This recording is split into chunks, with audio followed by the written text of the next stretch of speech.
Subscribe to our channel and hit the bell icon so that you know when live we go. Dear students, Rao's IAS Prelims Test Series 2021 is a complete testing and revision course for the upcoming prelims examination. The program will help you prepare for UPSC prelims through a step-up approach. It is a meticulously designed study plan to organize your preparation and keep you on track towards covering the prelims GS and CSAT syllabus extensively from NCERT to the advanced level. The goal of our Prelims Test Series 2021 program is to exhaustively cover all standard sources of study material, including NCERT, with a study plan to test you at par with UPSC level of questions, thereby improving your chances of clearing the prelims examination. To give multiple revision of the entire syllabus from the perspective of civil service prelims pattern. The test series program will also give you the final revision of all topics and themes before the examination through QIP videos and prelims compass notes. The QIP videos or Quality Improvement Program videos are for speedy revision of all important topics for the upcoming prelims examination. QIP videos are kind of crash course for the prelims examination. And prelims compass are 8 subject-wise prelims compilation of all static and current affair topics important for the upcoming prelims. Rao's IAS Prelims Test Series 2021 will include topics test, testing the concept of candidate. It will include thematic test on both the concept and the current affair of that particular theme. It will also include current affair tests covering the monthly current affairs. And there will be full-length test before the final exam to simulate you for the D-Day. There is a link in the description of this video. You can click on the link for registration and to also check out the demo QIP videos. Before we begin with today's DNS, there's a quick announcement. We have posted a new question in our weekly series of mains question assignment from DNS. Today's question is this: entry of corporates in India's banking system is not as good as it is made out to be. Discuss. It's a 15 marker, you have to answer in 250 words. This question has been created from DNS of 25th November 2020 from the discussion titled Entry of Corporate Industrial Houses in Banking. You may like to watch this discussion before you attempting answering the question. In the description of the video, there is a link for the question assignment where you can participate in the discussion on Rao's IAS eLearn platform. There are few points that you must take care of while writing the answer. First of all, you can either type your answer in the comment box or you can write the answer on piece of paper and click image and upload that in JPG file format. All those of you who will send the answers by Saturday will get evaluation done by Rao's IAS teachers. You must really take care that you post your answer in portrait format. Otherwise, it really becomes troublesome for the evaluator to bend the neck and evaluate the answers. You must also post your answer in the main thread and not as a comment to someone else's answer. Try to keep tab on the time taken by you. You understand that mains is all about speed, and the answer writing practice that you are doing is to prepare yourself to write the answer in the stipulated time. So it will be a good practice if you write the time taken by you at the top right corner of your answer sheet. You can also mention the city and the state from where you are posting your answer. This will help us to know that students from every nook and corner are benefiting from our DNS. The articles that we are going to take up for discussion has been tabulated in front of you and the timestamping for the same has been given in the description section. This is from the data point from page number 7. The data is regarding the thinning of ice sheet in the Arctic and the receding ice cover over the Arctic region. This year September saw the second lowest level of ice extent in the Arctic region. And in the month of October, there was lowest extent of ice cover for any October in any year. See, ice sheets start melting from July in the Arctic region, and they melt to the lowest level by September. And as the winter catches up, water starts freezing again, and the cover of the ice over the region comes back to the same level. But however, if the melting starts early on, then more melting takes place and freezing of water then takes time. And as winter comes, ice formation will not be as much as it ought to be. And that is a great cause of concern. This is the pictorial representation of the coverage of ice in the Arctic region. The yellow line here shows the expanse of the ice cover in the Arctic region over the period of time. This yellow line shows the average coverage of ice since 1981 to 2010. But now you can see the top of the world is turning blue from white. This melting of ice in the Arctic region must be seen in the overall scheme of the climate change. And this is just one very strong indicator of climate change. Others are increased frequency and intensity of forest fire in the Siberian region. The Siberian heat waves, which is primarily responsible for the thinning of ice sheet to this extent this year, they are also important indicator of climate change. The permafrost in the Siberian region, that is also receding. And of course, the temperature around the Arctic region has increased in the recent time. As you can see from this bar graph, October is becoming more and more hot. This is a very important issue, and this is a region from where UPSC has asked questions again and again. In 2018, UPSC asked this question: why is India taking keen interest in resources of Arctic region? In 2015, they asked, what are the economic significance of discovery of oil in Arctic Sea and its possible environmental consequences? In 2017, again UPSC asked, how does the cryosphere affect global climate? Arctic region is one of the important part of the cryosphere. In order to understand the cause of thinning of ice and the receding extent of the coverage of ice in the Arctic region and its implication, let us see this Arctic region from a top view. Generally, this region of the world, the top of the world, is the Arctic region. It covers the Siberian region of Russia, the Alaska of United States. It also covers the northernmost region of Canada. Much of the Greenland comes under the Arctic region. Some part of Iceland, Norway, Sweden and Finland. So these 8 countries are part of the Arctic region and hence also by extension members of Arctic Council. Russia, US, Canada, Denmark, Iceland, Norway, Sweden and Finland. I want to bring your attention to 3 important geographical features. One is the Siberian region, from where the heat wave is reaching the Arctic Ocean and nearby water bodies, melting the ice henceforth. The second important feature of the region is Greenland. Greenland have one of the most thick ice shelf beneath. Melting of Greenland is the most important cause of rising sea level.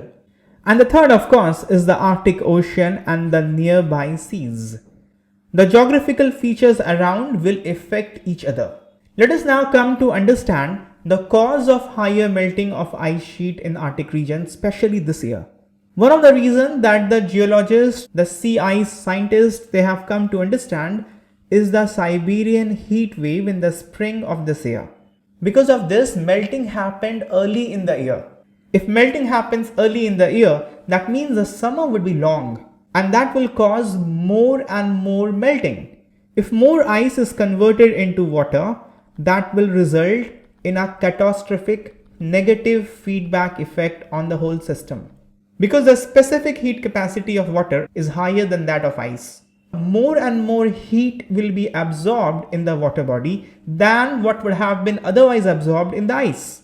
So naturally, more amount of time will be required for heat to dissipate into the environment.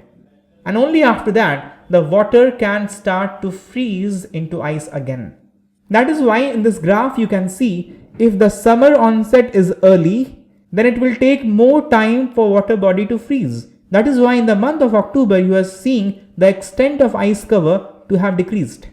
Additionally, some research is showing that the warmer water from the Atlantic Ocean in the form of undersea current that is reaching below the colder Arctic waters, and it is heating up the surrounding from beneath.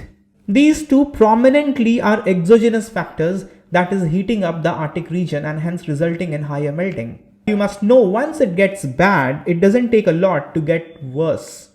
As we have discussed already, if more ice is melting, then you have to deal with more water. More water will absorb more heat, then more time will be required for cooling or freezing. Secondly, as the ice gets thinner and thinner, the melting becomes more easy. It is easy to melt a thin layer of ice than a thick layer of ice. Now let us see the effect that the melting of ice in the Arctic region will have in the region and all around the world. The immediate effect of melting of ice would be change in the albedo of the region. Albedo is the amount of solar radiation reflected off from a surface. If 50% of the incoming radiation goes back into space, then albedo is said to be 0.5. The albedo of sea ice in summer is around 0.5. But albedo of water is only 0.1. That means only 10% of the incoming solar radiation is reflected back to the space. 90% is absorbed, transmitted. And many scientists and researchers says that from here a death spiral will begin.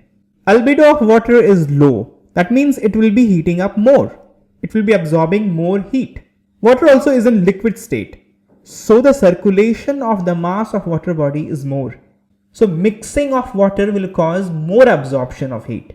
When the surrounding comes in the liquid form in water, then wave action will also increase. The increased wave action will start breaking up large pieces of ice, and that will accelerate the process of melting.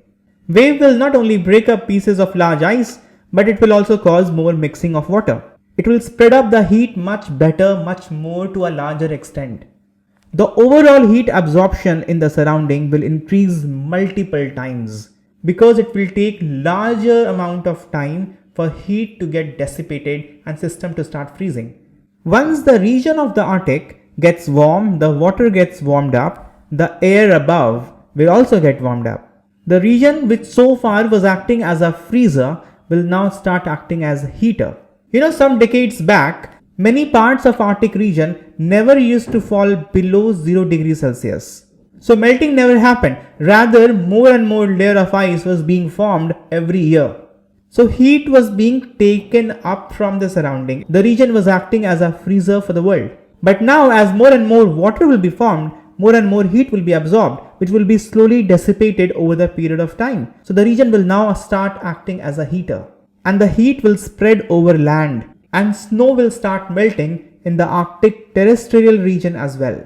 So the permafrost in the tundra forest, in the boreal forest, they will start receding. There will be more runoff. And the north flowing rivers in the Arctic region like Mackenzie, Ob, Lena, Yenisei, water in these rivers will start becoming warmer. And these warm waters in turn will get discharged into the Arctic basin. Yet again, heating up the polar region.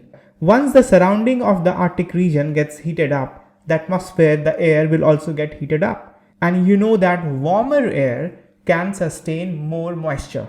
So water vapor content of the atmosphere will increase. It will have multiple problems. First of all, water vapor in itself is a greenhouse gas. So greenhouse gas effect will increase. Second of all, you know that water vapor can carry enormous amount of energy. And it is the energy stored in the water vapor that turns into destructive cyclones. So weather and climate all around the world will be affected. Secondly, the continental shelf of the Arctic region has a stored huge amount of methane gas. Methane gas potency in terms of greenhouse effect is multiple times more than carbon dioxide. There is a risk of release of enormous amount of methane into the atmosphere because of melting of the ice in the region. Then we have talked about the heating of Greenland ice sheet will also increase. The Greenland ice sheet are very thick. Melting of Greenland ice sheet is one of the most critical factor in increasing the global sea level. See, when the environment will start to get heated up, melted water will not just remain on the surface. it will percolate deep inside through large holes which are there in the glaciers. That will start lubricating the ice sheet beds. As we have talked about earlier, every year ice used to melt in the region because the temperature never went below 0 degrees Celsius. So there would be multiple layers of ice. If there is lubrication between the layers, it will become goddamn easy for these layers to slide over each other. And that will cause glacier avalanche in the region. The effect will be so large and deep that we cannot even imagine what melting of ice in the cryosphere or in the Arctic region will cause to the world. It may also affect the global ocean conveyor belt, the ocean currents movement, their direction, which is affected by the temperature difference. That would be affected. When the temperature of the atmosphere will change, more vapor will come into the atmosphere. That may also affect the northern hemisphere's jet stream. And you know that jet stream has effect on Indian monsoon. Everything is related, and the domino effect will cause what havoc in the world we cannot even fathom.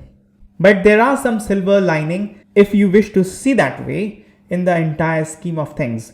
One of the opportunity that is being cited because of melting of ice in the Arctic region is the new passages that are being developed. One of the important passage is Northwest Passage. This passage is passing from the watershed between the Atlantic Ocean and Pacific Ocean, then going through the northern Canada, going through the Arctic Sea, and then reaching to the northern area of United States. The sea route along the Atlantic coast of Norway and Siberia is accordingly called as Northeastern Passage. Because of these passages, it is said that the distance between some of the Asian ports and Europe will decrease by 40%. As you can see in this figure, for some of the ports in Japan to reach to Eastern Europe, distance will be considerably reduced than otherwise the traditional path to reach to the Eastern Europe. It is also expected that the Arctic region has huge undiscovered hydrocarbon reserve. It is estimated that it has 13% of world undiscovered oil reserve and 30% of undiscovered natural gas resources. India, as you would know, is the fourth largest energy consumer in the world, and melting off of ice sheets from the terrestrial region of the Arctic region has opened up huge opportunity to explore hydrocarbon potential of the region. India can also have some learning by getting involved in the research in the region. The melting of ice in the region may give us important learning to cope up with melting of ice in the Himalayas. Because of these interests, India is very keen and participating in various ways in the region. India also has got the permanent observer status in the Arctic Council. Now I hope you will be able to answer these 3 questions of UPSC mains. Try your hands on this. If you still face difficulty, you can have a discussion in the comment section. This article from page number 13 is concerning the US President threatening to reject the bill passed by Congress, the bill that was based on stimulus package for COVID-19. There is some disagreement between the President and the Congress. President warned the money that is to be given to common people to be increased. Although US economy matters to the entire world, including Indian economy, but it's an internal matter that's going on in United States of America. We will not discuss the issue as such. It is not of direct significance for the exam. Rather, we will look into this issue from the perspective of GS paper 2, touching upon this topic mentioned in the syllabus. Comparison of the Indian constitutional scheme with that of other countries. We will be comparing the power of Indian President with that of United States of America. Although US has a presidential form of government and we have parliamentary form of government, but in both the country, President is head of executive. And in that capacity, what power the President of US and India enjoys, we will compare that. The American President is both the head of the state and head of the government. As the head of the state, he occupies a ceremonial position, and as head of the government, he leads the executive organ of the government. In India, President is the nominal head. He is the head of the executive, but the real power lies in the hands of Prime Minister. So in that sense, the real head of executive is Prime Minister. We can say President is the head of the executive and Prime Minister is the head of the government. In United States of America, President has a fixed tenure of 4 years and he can seek re-election only once. So a person can become president only twice. In India, the president has a fixed term of 5 years and he can be re-elected any number of times. An important feature of parliamentary form of government is legislative responsibility. The Council of Ministers headed by Prime Minister is collectively responsible to Lok Sabha. Executive is responsible to the lower house, that is legislative responsibility. But responsibility comes not of President directly, but the Council of Ministers headed by Prime Minister. In case of United States of America, there is no legislative responsibility because that is not a parliamentary form of government. It's a presidential form of government based on the doctrine of separation of power. The legislative, executive and judiciary are completely separate. In India, the executive is part of legislature. Council of Ministers headed by Prime Minister is the executive organ. But they also sit in parliament, participate in the parliamentary proceedings, they participate in lawmaking. In the United States of America, the working of Congress is completely detached with that of President. The most important comparison to make is the veto power of President of US and India. See, the head of executives in modern democracy enjoy 4 kinds of veto power. Absolute veto power meaning you say no to the bill, meaning you will not sign the bill. Qualified veto means you can say no, return the bill, but your no will be overridden by the legislature with a higher majority. Meaning if the bill was originally passed by simple majority, the next time if the bill is passed by 2/3 majority, then the president has no option but to sign the bill. But suppose the bill fails to be repassed by 2/3 majority. In that case, the president would have exercised qualified veto. Similar to qualified veto is suspensive veto, meaning the president will return the bill, but if the legislature repass the bill by an ordinary majority, then the president has no option but to sign the bill. In case of suspensive veto, it is easy for the legislature to get it passed because it does not demand a higher majority. You just have to pass it again by the simple majority. Pocket veto is said to be the case in scenario where president is not taking any action, and because of that, the bill is not getting passed. In absolute veto, you say no to it. In pocket veto, it is not clear what's going on. The president is just not taking the action. In India, because the bills mostly are presented in the parliament on recommendation of president, so absolute veto is not exercised independently by the president. But in case of a state's bill or private member bill, the president of India can exercise absolute veto. He can say no to it. But if a government has presented a bill, generally absolute veto is not exercised by the president. But the power to exercise absolute veto as such is there with Indian president. Article 111 of Indian Constitution governs the veto power of the president. It reads like this: when a bill is passed by houses of parliament, it shall be presented to the president and president shall declare either that he assents to the bill or he withdraws assent therefrom. And then the article further adds that the president may return the bill as soon as possible. But the catch here is how soon and what is soon, that has not been specified. So this gives the scope to the president to take as much time as he wants, and that creates a scenario of pocket veto. The article also says, however, if the houses enact the bill with or without amendment and present it to the president for assent, the president shall not withhold assent therefrom. Meaning the president of India enjoys suspensive veto. The bill goes back, and if repassed, then the president has to sign it. It does not require higher majority, so there is no question of qualified veto in Indian case because there is suspensive veto. Regarding veto power of Indian president, I must tell you that president has no veto power in respect to constitutional amendment bill. The 24th Constitutional Amendment Bill of 1971 made it obligatory for the president to give assent in case of constitutional amendment bill. And the practice of exercising veto power is also very rare. For example, suspensive veto has been exercised only once by President APJ Abdul Kalam in case of Office of Profit Bill. And pocket veto also has been used only once by President Gyani Zail Singh in case of Indian Post Office Amendment Bill at the time of Rajiv Gandhi government. Absolute veto has been practiced twice. Once in 1954 by President Dr. Rajendra Prasad, and this was done in context of province, the erstwhile province of Patiala and East Punjab State Union. Because it was a state bill and it was of nature that was to be reserved for President assent, the President could exercise absolute veto. In another instance, President R. Venkat Raman exercised absolute veto, but this time it was bill of the Parliament. However, the bill was passed on the last day before the Lok Sabha was dissolved, and it was introduced without seeking prior recommendation from the President. That is why in this case it was possible for the President to exercise absolute veto. There are two things here. First, prior recommendation from President was not taken. Secondly, the House was dissolved.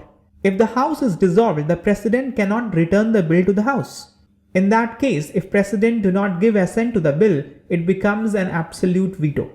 So we have learned by now that President of India is vested by three veto powers: absolute veto, suspensive veto, and pocket veto. We also have learned that in case of constitutional amendment bill, President does not enjoy pocket veto. He has to take action. And in case of money bill, there is no suspensive veto. That means President cannot send the bill back to the Parliament for reconsideration, because money bill are introduced in the Parliament on recommendation of President. So that does not make sense. In case of United States, President has to take action within 10 days. Either he has to give assent or he has to exercise veto. So as such, there is pocket veto, but the pocket is very small. President can exercise the veto power, he can return back the bill, but if Congress repass the bill with 2/3 majority, then it will be considered passed. That means the President of United States enjoy qualified veto. If he is vetoing a bill, then the Congress needs a higher majority. So if there is qualified veto with US President, then there will be no suspensive veto. There are other differences in the power. For example, you would know that India is a federal polity, but India is quasi-federal. Federalism in United States of America is very strong. In Indian context, certain state bills need to be reserved for presidential assent, but there is no such provision in case of United States. Since India is a parliamentary form of government, the president can dissolve the lower house, but since US is a presidential form of government and there is a strict separation of power, President cannot dissolve the lower house. So much of differentiation between Indian and US President will suffice for our exam. There is an article on page number 1, Cairn Energy wins arbitration award. The case is related to retrospective taxation. The issue of retrospective taxation has been covered in the DNS of 26 September 2020 by Baswasa in the context of Vodafone case. So please check this DNS out if you want to brush up your concept of retrospective taxation. There is another article on page number 1, Cabinet nod for 100% FDI in DTH services. This is just an update for you that in DTH services now 100% FDI will be allowed. In the DNS dated 19th April 2020, we did the FDI limits in various sectors. In case you need a revision, you can refer to this DNS. We have come to the end of the session. Now we will take up question for the day. Answer to yesterday's question is option A, USA. Today's question is this. Consider the following statements regarding Arctic Council. It has 8 member nations. Statement 2, India is the only Asian nation to have an observer status. Your options are 1 only, 2 only, both 1 and 2, neither 1 nor 2. With this, we have come to an end. Thank you for listening to me. Goodbye. Take care.